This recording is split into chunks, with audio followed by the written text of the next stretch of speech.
He has a goofy girl obsessed with being with him and insisting her kid is his, whose brother happens to be his best friend, who's hyper violent and determined not to go back to prison but won't stop doing shit that'll get him back there. Give me the money!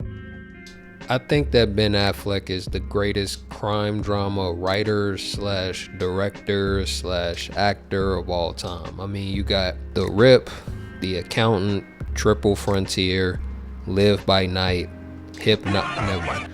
And my personal favorite, The Town. The Town is a movie based on a novel that's centered around a 4-man group of thieves in Charlestown, Boston that rob banks and armored trucks.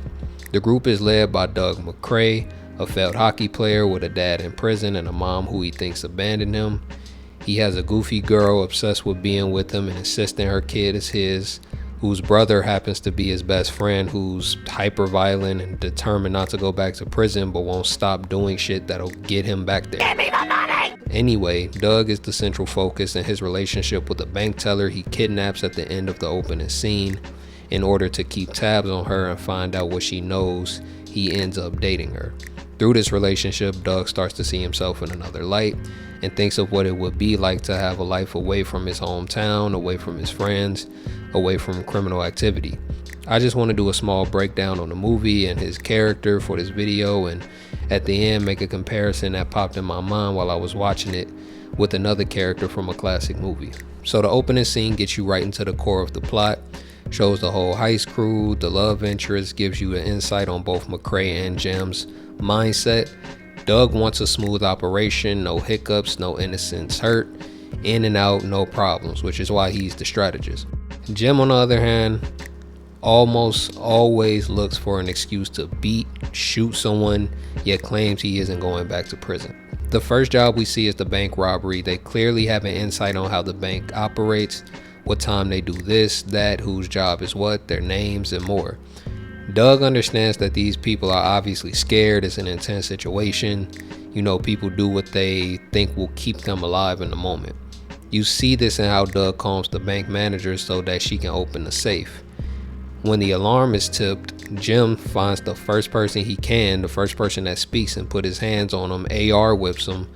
Wasn't even the right person, and Doug has to stop him, which ends up giving away a huge perp detail, the goofy fighting Irish tattoo on Jim's neck. After the heist slash kidnapping, Claire, the bank manager, is left on the beach somewhere and the crew gets away. While everyone's celebrating a job well done, we learn that Doug doesn't drink or do drugs anymore, further letting us know that he's been trying to make changes for a while now. Also, I forgot, Claire trips the alarm in the bank and Doug sees her and lets it go. At the bar, we meet Jim's sister and Doug's old around the way girl, who is kind of a mirror of Doug's old self. All the things he wants to change about himself, she still is, but of course he has to fuck. But there's still remnants of his old self, because when he finds out that guys in town have been fucking with Claire, he gets his day one and beats the shit out of them. Whose car are we gonna take? And tells him to get out of town. Of course, Jim takes it too far and pops the guy in the leg and shows his face. Like, stop pretending you don't want to go back to prison, because you do. All the things you think is keeping you out is just getting you closer to the last stand. 2 hours later. I think the only reason Doug got as close to Claire is because Jim kept threatening to kill her. And from what Doug and the crew have said, it's like Jim got worse after prison. Like, he's looking for excuses to kill. On the next job, the armored truck, Doug doesn't want to do it because one of the guards looks like an Army Ranger wannabe, but when Jim finds out Doug is dating Claire, he basically guilt trips him, or maybe Doug believes he'll kill Claire if he doesn't do the job, or he does the job, so it's too hot for Jim to make a move. Who knows, it could be all of them. Either way, the job goes wrong and Jim kills the wannabe army guard. They get in a shootout slash car chase with the police. After being badly interrogated by the cops, and I mean not intensely, I mean it was a terrible interrogation scene, probably one of the worst I've seen, but it is fine. After being badly interrogated by the cops, they get a job from the florist where they get most of their jobs. Boom, baby! The Fenway Park hit. Doug doesn't want to do it because it's risky and too hot on the streets. Jim goes into his guilt trip again, how he killed a guy who said he was going to come and kill Doug, and that's why he ended up in prison for 9 years. By the way, the information was secondhand. Jim didn't know for sure this guy was coming to hurt Doug. So again, he really doesn't think shit through. Anyway, Doug is done, or so he thinks. Because when he goes to the florist to tell him that he isn't doing the Fenway job, the florist says, I hear your concerns, but you doing that shit. Then Doug says the funniest shit I've heard in a non-comedy movie.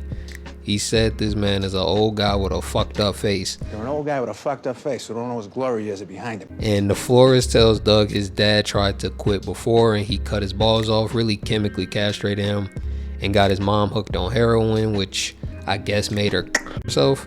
Doug's mom comes up a few times in the movie. I'm not gonna get into that. Go watch it for yourself. The Fenway job goes horribly wrong because the feds already know they're gonna be there because Jim's sister snitched. Always a scorned woman. So the whole crew dies, including Jim, who's in a standoff with the police because like he said, he ain't going back to prison. They must have been in his ass up there. I'm a warrior! But Hawkeye, Jim decides to Jim dies in a hail of gunfire like he deserves, and Doug watches his friend die in front of him and gets away with his money on a relatively good terms with Claire, although she didn't go with him, and a future in front of him. Who would have thought? Now, I have to get into my compare and contrast with the character that Doug reminds me of and kind of the situation of the whole movie and his conflict with his hometown, his friends, just resonates with me when it comes to this other movie. So the character that comes to mind to me when I see this movie, and I know it's a lot of variations, but what pops in my brain is Kane from Menace to Society, and O-Dog is his Jim. Kane, like Doug, is a product of his environment, and he dabbles in the criminal world to make money the fast way, has a friend. O-Dog, who is hyper violent like Jim, actually more so, quickly tempered and loves street life. Kane also has a woman he's willing to change for and leave his hometown to be with.